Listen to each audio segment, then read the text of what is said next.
The province of Manitoba has released its budget for 2011. Hi, I'm Tania Kohut from the Winnipeg Free Press. I'm here at the legislature with columnist Dan Lett. Dan, break this budget down for us.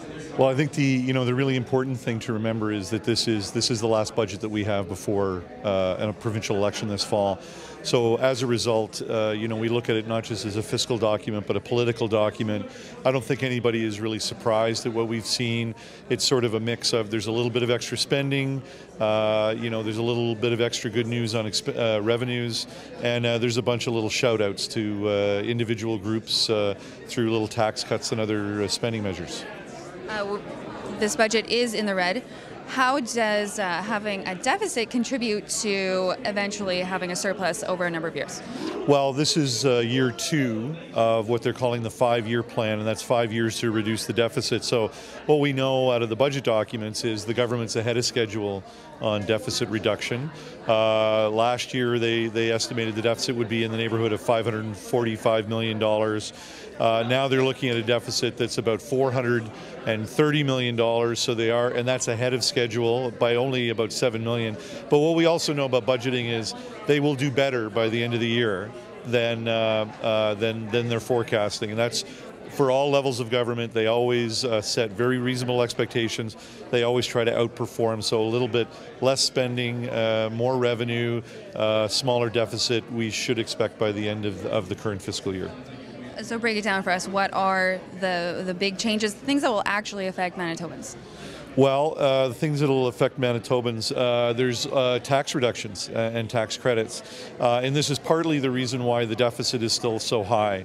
A couple of $100 million of that deficit is really the government saying we would rather give you tax cuts than reduce the deficit. So we're getting $50 more for homeowners in a property tax credit. Seniors will get another $150 more, so their tax credit will go to $950. We have increases to the basic personal exemption, which is very important for the lowest income Manitobans. So $250 more over the next 4 years, $1,000 bump in the basic personal exemption. Everybody gets that, so that's kind of good news. And also, like the federal Conservative government has done, some niche-y kind of shout-out tax credits for arts and cultural activities, which is something that the federal government just did as well. So those are targeted at specific groups and usually at people who vote as well. So that's why politically it makes sense. So you mentioned voting. As we all know, this is an election year. What happens to a 5-year plan if the leadership of the province changes hands? Well, then all bets are off. I mean, a new government will come in, and what we know is when new governments come in, they will find that the books are in worse shape than everybody thought they were. That's sort of a tradition when you change governments, and sometimes it's true, sometimes it's not true. And they'll have their own fiscal plan. What we know is that the core of what the government is doing right now will probably be left unchanged. The big question would be whether the progressive conservatives, for example, would cut spending precipitously.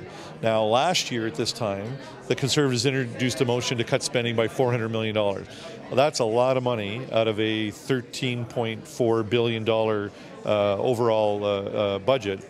So that there would be some pain. And the payoff would be, well, though, we would eliminate the deficit in 1 year.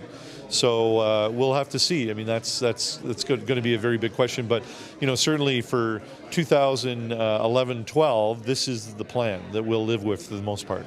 All right, Dan, thank you so much. Be sure to check back to winnipegfreepress.com as well as the print edition for the full breakdown of this budget as well as reaction from the Winnipeg Free Press. I'm Tania Kohut.